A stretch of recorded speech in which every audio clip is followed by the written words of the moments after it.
Sa lahat ng mga katutubong mangyan, ang tribo ng mga bangon ang pinakamailaw.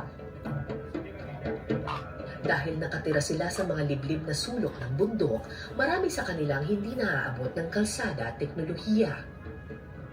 Kaya sa edukasyon kumakapit ang mga batang bangon. Para sa kanila, ito ang tanging paraan para makatakas sa kahirapan. It feels so surreal kasi 8 years na yung nakalipas pero yung mga bahay, parang ganun pa rin yung itsura dito sa Naswak. Parang wala halos pinagbago. Pero itong lugar na to, kasi nung nagpunta ako dito dati, natatandaan ko parang wala namang elementary school talaga eh. Meron silang parang annex building lang. Pero tignan ninyo ngayon, oh, talagang Naswak, Hatubuan, Bangon Elementary School. So, ang sabi sa akin, 2 years ago lang daw ata, nung talagang legitimate na na-recognize na as an elementary school itong lugar na to. So, I'm very happy na at least may elementary school na talaga sila. Mas marami ng batang makakapag-aral.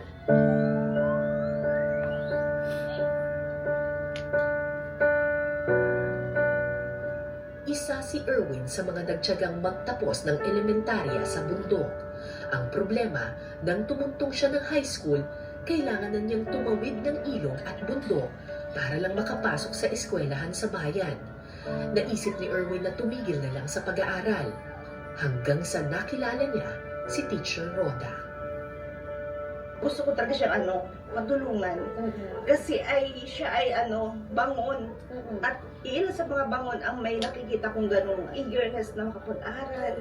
Tinutulungan ko siyang humabi ng mga pangarap.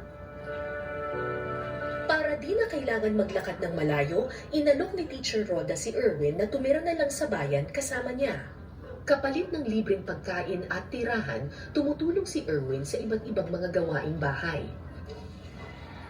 Tinutulungan naman siya ni Teacher Rhoda sa kanyang mga assignment at module.